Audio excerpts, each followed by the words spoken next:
신앙생활을 할 때에 천국은 어떠한 곳일까라고 생각을 합니다. 또한 이것과 마찬가지로 천국은 과연 우리가 거기 들어가서 어떠한 것을 누리며 살아갈 수 있는가? 이렇게 천국에 관하여서 여러 가지 생각들을 하게 되지요. 특히 이러한 천국에 관한 고민과 생각들은 주위에 함께 신앙생활을 하고 있던 자들이 그 천국으로 가는 것을 볼 때에 더 천국에 대해서 생각하게 됩니다. 그리고 젊은이들보다는 이제 노년을 보내고 있고 그리고 노년을 앞두고 있는 이들이 천국에 대하여서 더 많이 더 깊게 생각을 하게 되지요. 특히 초기 성도들은 더욱더 천국에 대하여서 생각을 했습니다.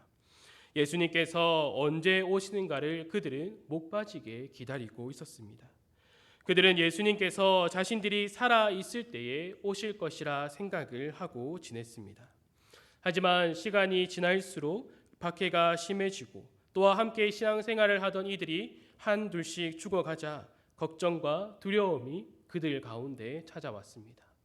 그들 가운데 걱정과 두려움이 있는 그때에 거짓 선생들이 들어와서 그 천국에 대하여서 거짓 증언을 하고 주님께서 다시 오시지 않는다라는 거짓된 증언으로서 그들을 유혹하기 시작했습니다. 이러한 그들에게 성령님께서 베드로를 통하여서 말씀하여 주시는 것이죠. 그것이 바로 오늘 본문에 등장하고 있습니다. 우리 한번 8절과 9절을 함께 읽어보도록 하겠습니다. 시작. 사랑하는 자들아, 주께는 하루가 천년 같고 천년이 하루 같다는 이 한 가지를 잊지 말라. 주의 약속은 어떤 이들이 더디다고 생각하는 것 같이 더딘 것이 아니라 오직 주께서는 너희를 대하여 오래 참으사 아무도 멸망하지 아니하고 다 회개하기에 이르기를 원하시느니라. 아멘. 시간과 공간 안에 살아가고 있는 우리에게 예수님께서 다시 오시는 그 날은 시간의 흐름에 의존하는 것이 아니라 하나님의 뜻 가운데 있다라는 사실을 말해주고 있습니다. 그 하나님의 뜻이 9절 끝부분에 나오고 있는 것이죠. 오직 주께서는 너희를 대하여 오래 참으사 아무도 멸망하지 아니하고 다 회개하기에 이르기를 원하시느니라. 아멘. 어떤 이들은 이 구절을 통하여서 이 세상에 존재하는 모든 사람들이 하나님을 믿게 되었을 때에 예수님께서 다시 오신다라고 말하기도 합니다. 또 어떠한 이들은 이 말씀을 통하여서 이 세상에 존재하는 모든 사람들이 구원을 얻을 수 있다라고 말을 하지요. 하지만 베드로가 이렇게 말하는 것은 모든 사람이 구원을 받을 수 있다라고 말하는 것도 아니고 모든 사람들이 회개하였을 때에 그 주님께서 다시 오신다라는 것을 말하고 있는 것이 아닙니다. 베드로가 이렇게 말하는 것은 하나님께서는 모든 사람에게 한결같이 자비로우시고 공의로우시지만 창세 전부터 그 그리스도 안에서 택하신 자들만을 붙드시고 하나님께로 이끄신다라는 것을 베드로가 말하고 있는 것입니다. 이러한 주의 날이 10절에서 말하는 것 같이 도둑같이 온다라고 말하는 것이 바로 오늘 본문의 핵심입니다. 베드로는 이 말을 통하여서 예수님께서 언제 오실지 모른다, 이것을 말하고자 하는 것이 아니라 예수님께서 언제 오실지 모르니 우리가 항상 준비하고 있어야 한다라는 것을 말하고자 하는 것입니다. 예수님께서 이 땅에 오셨을 때에 그 누구도 그가 오실 것을 준비하고 있지 않았습니다. 별들과 천사들이 알려주어서 이후에 동방박사들과 또 목자들이 아기 예수를 경배했지만 그 누구도 예수님께서 오시는 그날을 준비하고 있지 못했습니다. 그들이 예수님이 오신다는 것을 모르고 있었기 때문에 그들이 준비를 하고 있지 않았습니까? 그렇지 않습니다. 그들이 늘 곁에 두고 늘 외우고 또 성전에서 늘 찬양하는 그 찬양의 가사들, 그들이 잘 알고 있던 그 모든 구약 성경에서 예수님께서 오신다라고 약속을 하고 있지요. 그 약속대로 예수님이 오셨지만 그 누구도 그 약속을 위하여서 준비한 자들이 없었다라는 것을 말하고 있는 것입니다. 여기서 알 수 있는 것이 무엇입니까? 예수님께서 오심은 사람이 어떠한 준비를 하였기 때문에 온 것이 아니라 하나님의 뜻 가운데서, 하나님의 그 주권에서, 계획 가운데서 오셨다라는 것을 우리에게 다시금 알려주고 있는 것이지요. 즉 예수님의 다시 오심도 이와 마찬가지다라는 겁니다. 예수님이 다시 오신다라는 것은 사람에게 달린 것이 아니라 어떤 환경이 만들어지고 조성되어야지만이 그 예수님께서 다시 오신다라는 것이 아니라 하나님의 뜻에 달려 있다라는 거지요. 주의 날에 대하여서 다른 말을 하는 그 거짓 선생들의 유혹에 넘어가지 말라라는 거지요. 오직 하나님만이 그 날을 알고 계시고 하나님께서 계획하신 그 날에 예수님께서 반드시 다시 오실 것이다라는 것을 말해주고 있습니다. 그리고 이것이 그 예수 그리스도께서 오신과 같이 다시 오신다라는 것도 분명하게 이루어진다라는 것을 말해주고 있습니다.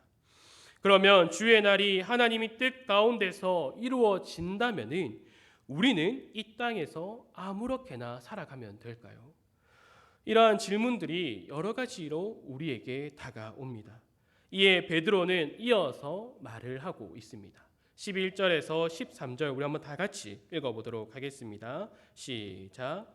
이 모든 것이 이렇게 풀어지리니 너희가 어떠한 사람이 되어야 마땅하냐? 거룩한 행실과 경건함으로 하나님의 날이 임하기를 바라보고 간절히 사모하라. 그 날에 하늘이 불에 타서 풀어지고 물질이 뜨거운 불에 녹아지려니와 우리는 그의 약속대로 의가 있는 곳인 새 하늘과 새 땅을 바라보도다. 아멘. 거룩한 행실과 경건함으로 하나님의 날이 임하기를 약속대로 의가 있는 곳인 새 하늘과 새 땅을 바라보고 간절히 사모하라라고 말하고 있지요. 어떤 이들은 이 말씀을 듣고 나서 그렇다면은 우리가 세상과 단절하고 홀로 산속이나 굴 속에 들어가서 살아가면 되는가? 이렇게 해석을 하고 홀로 살아가는 이들이 있습니다. 하지만 우리에게 홀로 경건하고 홀로 거룩하고 홀로 신앙생활을 하며 살아가라. 이것을 말하는 것이 아니겠지요. 오늘 우리에게 주어진 말씀은 우리에게 그 신앙생활을 어떻게 해나고 우리에게 주어진 그 삶이 어떠한가를 우리에게 말해주고 있습니다. 누가복음 12장 35절부터 40절에서는 우리가 어떻게 살아가야 하는가에 대해서 잘 말해주고 있습니다. 우리 한번 다 같이 읽어보도록 하겠습니다. 시작. 허리에 띠를 띠고 등불을 켜고 서 있으라. 너희는 마치 그 주인이 혼인집에서 돌아와 문을 두드리면 곧 열어주려고 기다리는 사람과 같이 되라. 주인이 와서 깨어있는 것을 보면 그 종들은 복이 있으리로다. 내가 진실로 너희에게 이르노니 주인이 띠를 띠고 그 종들을 자리에 앉히고 나와 수종 들리라. 주인이 혹 이경에나 혹 삼경에 이르러서도 종들이 그같이 하고 있는 것을 보면 그 종들은 복이 있으리로다. 너희도 아는 바니 집 주인이 만일 도둑이 어느 때에 이를 줄 알았더라면 그 집을 뚫지 못하게 하였으리라. 그러므로 너희도 준비하고 있으라. 생각하지 않은 때에 인자가 오리라 하시니라. 아멘. 우리가 잘 알고 있듯이 종들은 주인이 결국에는 그 혼인집에서 돌아올 것이다라는 것을 알고 있었습니다. 그것이 아침이든 늦은 밤이든 새벽이든 깨어서 준비하고 있어라고 말씀하고 계시는 거지요. 우리가 이 본문을 너무나 잘 알고 있습니다. 우리가 이 본문을 통하여서 우리가 언제나 자지 아니하고 깨어 있어야 한다는 사실을 우리가 잘 알고 있지요. 이 다음에 베드로의 질문에 대한 예수님의 답이 정말로 중요합니다. 한 번 더 41절부터 48절까지 다 같이 한번 읽어보도록 하겠습니다. 시작. 베드로가 여짜오되 주께서 이 비유를 우리에게 하심이니까 모든 사람에게 하심이니까 주께서 이르시되 지혜 있고 진실한 청지기가 되어 주인에게 그 집 종들을 맡아 때를 따라 양식을 나누어 줄 자가 누구냐? 주인이 이를 때에 그 종이 그렇게 하는 것을 보면 그 종은 복이 있으리로다. 내가 참으로 너희에게 이르노니 주인이 그 모든 소유를 그에게 맡기리라. 만일 그 종이 마음에 생각하기를 주인이 더디 오리라 하여 남녀 종들을 때리고 먹고 마시고 취하게 되면 생각하지 않은 날 알지 못하는 시각에 그 종의 주인이 이르러 엄히 때리고 신실하지 아니한 자의 받는 벌에 처하리니 주인의 뜻을 알고도 준비하지 아니하고 그 뜻대로 행하지 아니한 종은 많이 맞을 것이요 알지 못하고 맞을 일을 행한 종은 적게 맞으리라. 무릇 많이 받은 자에게는 많이 요구할 것이요 많이 맡은 자에게는 많이 달라 할 것이니라. 아멘. 베드로가 예수님께 그렇다면은 깨어 있어야 할 자들이 누구입니까? 라고 질문을 하지요. 베드로는 이 말을 듣고 어떤 역할을 맡은 자들만이 특정한 자들만이 깨어 있어야 합니까? 이것을 묻고 있는 것이지요. 이 질문에 예수님께서 무엇이라 답하고 계십니까? 지혜 있고 진실한 청지기가 되어 주인에게 그 집 종들을 맡아 때를 따라 양식을 나눠줄 자가 누구냐라고 말씀하고 계십니다. 지혜 있고 진실한 종이 아니라 그 주인에 따라서 그 주인의 뜻을 알고 그 주인의 집을 관리하고 그 주인의 집에 있는 그 종들을 감독하는 지혜 있고 진실한 청지기가 되라라고 예수님은 도리어 말씀하고 계십니다. 이것을 통하여서 우리는 나의 신앙을 잘 지키고 내 믿음을 잘 지키고 살아갈 뿐만 아니라 나에게 주어진 자녀들, 또한 나를 맡아 주님께로 인도하여 준 부모를, 교회라는 이름으로 불러 모아주신 그 성도들의 신앙과 믿음을 책임질 의무가 있는 그 청지기로 살아가라라고 말씀하여 주고 계십니다. 그리고 우리에게 복음을 증언하는 그 증인의 역할을 주신 이유도 이와 마찬가지이지요. 우리가 먼저 누리고 있는 이 은혜를 믿는 자로서 하나님께서 창세전에 예비하신 그 영혼들에게 복음을 전하는 자로 우리를 통하여서 그들을 불러 모으신다라고 말씀하여 주고 계십니다. 그래서 우리는 나 혼자만 신앙생활을 잘하고 나 혼자만 믿음을 잘 지키고 있다고 생각하거나 아니면은 왜 저 사람은 저렇게 살지 못할까? 왜 믿음이 있다라고 말하면서 저렇게 살아가지 못하고 왜 늘 시험에 빠져서 힘들게 살아가고 있는가? 이렇게 생각하는 것이 아니라 구원받은 자로 은혜를 누리고 있는 자로 복음의 주인 되시는 그 예수님으로부터 그 집을 맡아 그 집을 관리하는 청지기로 부름을 받았고 그 역할이 맡겨졌다는 것을 알고 깨어 있어야 한다라는 것을 우리에게 말해주고 있는 것이지요. 그래서 우리는 조금도 방심해서는 안 된다라는 것입니다.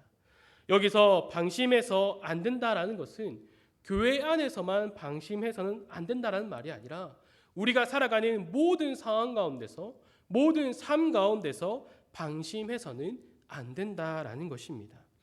우리는 믿는 자들의 청지기일 뿐만 아니라 이 세상의 청지기로 빛과 소금으로 그리스도의 향기로 살아가야 합니다.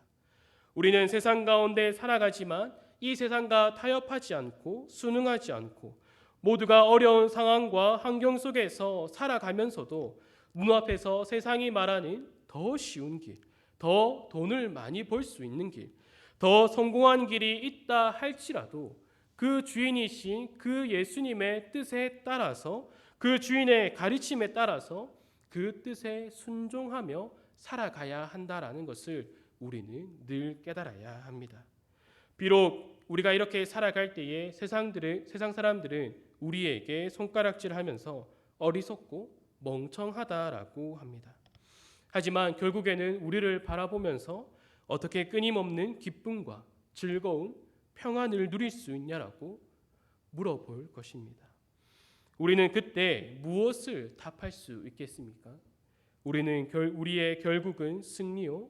이 승리를 약속하신 분이 바로 하나님이시고 이 약속을 반드시 이루시는 분이 하나님이시고 우리의 주이신 그리스도께서 그 약속대로 다시 오실 것을 늘 소망하며 바라며 살아간다라고 우리는 담대히 말할 수 있을 것입니다. 주 안에 사랑하는 성도 여러분, 우리가 이런 말을 들으면은 마음속에서 불꽃이 지펴지는 것 같지만 곧 사그러지면서 과연 내가 할 수 있을까?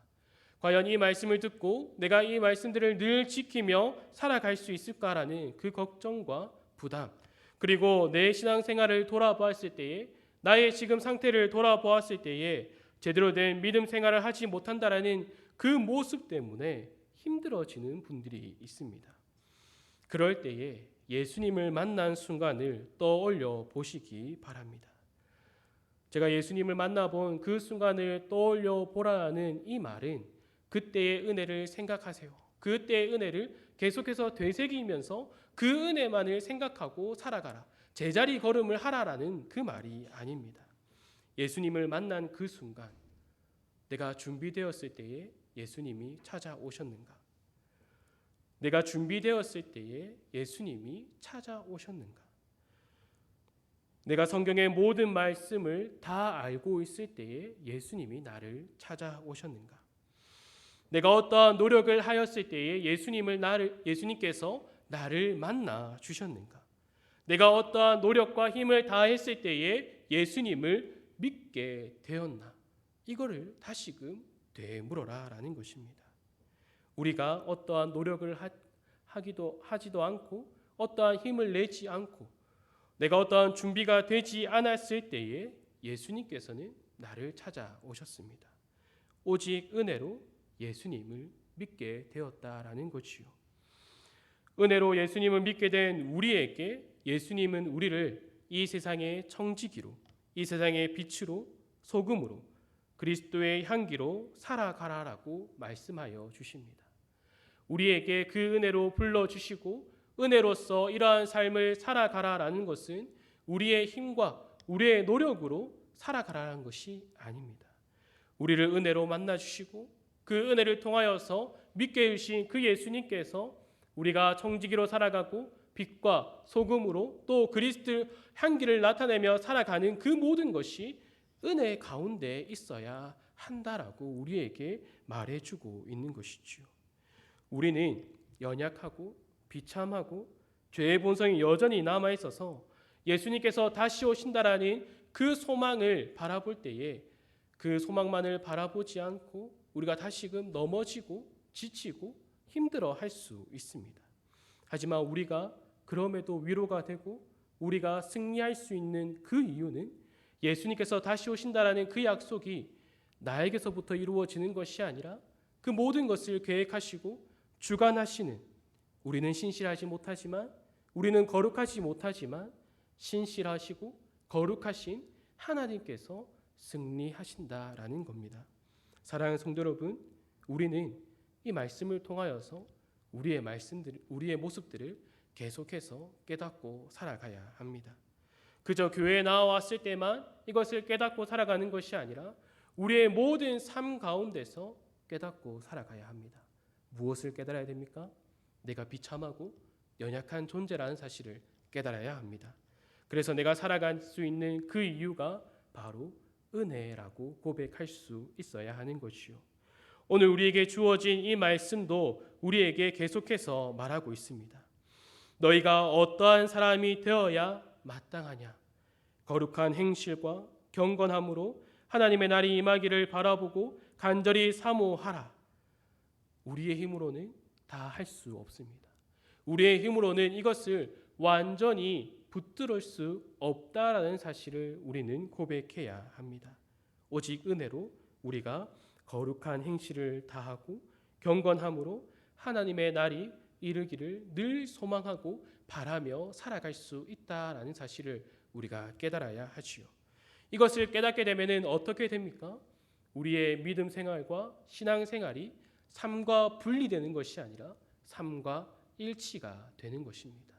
우리가 이것을 더욱더 붙들고 살아갈 때에 내가 일어나고 자고 또한 모든 행동과 모든 순간순간마다 기도로서 은혜를 구하며 살아갈 수 있다라는 것이요.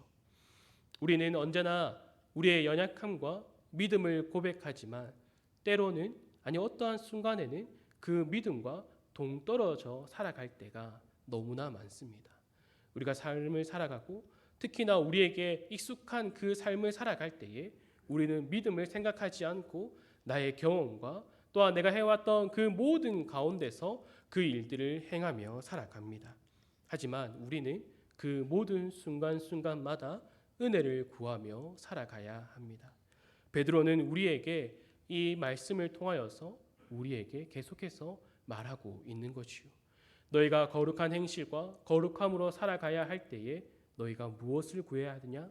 하나님의 말씀을 더욱 구하고 살아가라. 베드로 전서에서도 계속해서 그 말씀을 사모하며 그 말씀을 깨달아서 그 말씀을 맛보아 살아가라라고 계속해서 말해주고 있는 것이요. 이 말씀은 그 당시에 성도들에게만 적용되는 것이 아니라 우리에게 더욱더 적용되는 것입니다. 오늘도 우리에게 계속해서 하나님은 말씀해 주고 계십니다. 우리가 하루하루를 살아갈 때에 은혜로서 살아가야 한다라는 것을 말해주고 있는 것이요. 오늘 본문은 그 성도들에게 주님이 다시 오실 날에 대해서 어떻게 대비하고 준비하고 살아가야 함을 말하는 것이 그 핵심이다라고 했습니다. 그래서 우리는 늘 종말론적으로 살아가야 합니다. 오늘 하루가 끝이라고 생각을 하며 더욱더 치열하게 살아가야 한다라는 것이요. 왜냐하면 우리에게 계속해서 유혹이 있기 때문입니다. 우리가 살아가는 매 순간마다 유혹이 있는 그 가운데서 늘 치열하게 살아가야 합니다. 그 고난 가운데서 그 시험 가운데서 우리가 기뻐하고 그 시험 가운데서도 즐거워하며 하나님을 찬양하며 살아갈 수 있는 이유가 그 승리가 우리로부터 나오는 것이 아니라 하나님께로부터 이미 결정되고 이미 이루어졌다라는 것을 우리가 말씀을 통하여서 깊이 깨달을 수 있기 때문입니다. 주 안에서 사랑하는 성도 여러분, 오늘도 이 말씀을 붙들고 살아가시길 간절히 소망합니다. 우리가 이 세상을 살아갈 때에 천국이 그저 먼 것이 아니라 주님이 오시겠다라고 약속을 하고 2000년이 지난 그 오랜 시간 동안 오시지 않았으니 혹여나 내일 올까, 혹여나 오늘 올까, 혹여는 조금 뒤에 올까 이렇게 생각하는 것이 아니라 우리가 매일매일 그 주님께서 오신다라는 그 주의 날을 늘 사모하고 매일매일 삶 가운데서 거룩한 행실로 또한 경건함으로 그 하나님 나라를 구하고 소망하며 또한 나의 힘으로 그 삶을 살아갈 수 없다는 것을 하나님 앞에 고백하며 그 은혜를 내가 그렇게 살아갈 수 있게 달라고 은혜와 능력을 구하며 살아가는 우리 축복로교회 성도들이 되기를 간절히 소망합니다. 마지막으로 우리 함께 히브리서 10장 21절과 25절을 함께 읽고 마치도록 하겠습니다. 히브리서 10장 21절에서 25절입니다. 다 함께 읽도록 하겠습니다. 시작. 또 하나님의 집 다스리는 큰 제사장이 계심에 우리가 마음의 부림을 받아 악한 양심으로부터 벗어나고 몸은 맑은 물로 씻음을 받았으니 참 마음과 온전한 믿음으로 하나님께 나아가자. 또 약속하신 이는 미쁘시니 우리가 믿는 도리의 소망을 움직이지 말며 굳게 잡고 서로 돌아봐와 사랑과 선행을 격려하며 모이기를 패하는 어떠한 사람들의 습관과 같이 하지 말고 오직 권하여 그 날이 가까움을 볼수록 더욱 그리하자. 아멘. 기도하겠습니다. 아버지 하나님 감사합니다. 우리를 택하여 주시고 불러주셔서 하나님을 아버지라 부를 수 있도록 허락해 주심을 감사드립니다. 또한 하나님을 아버지라 부르는 이들이 함께 모여 하나님의 말씀을 듣고 기도하고 하나님의 영광을 찬양하는 시간을 허락해 주심을 감사드립니다. 우리가 언제나 우리에게 주어진 약속, 다시 오시겠다라는 그 예수님의 약속을 함께 굳게 믿으며 이 세상에서 정직이로 빛으로 소금으로 그리스도의 향기를 나타내며 살아갈 수 있도록 우리에게 은혜와 능력을 허락해 주시길 간절히 바라며 이 모든 것 예수님의 이름으로 기도드립니다. 아멘.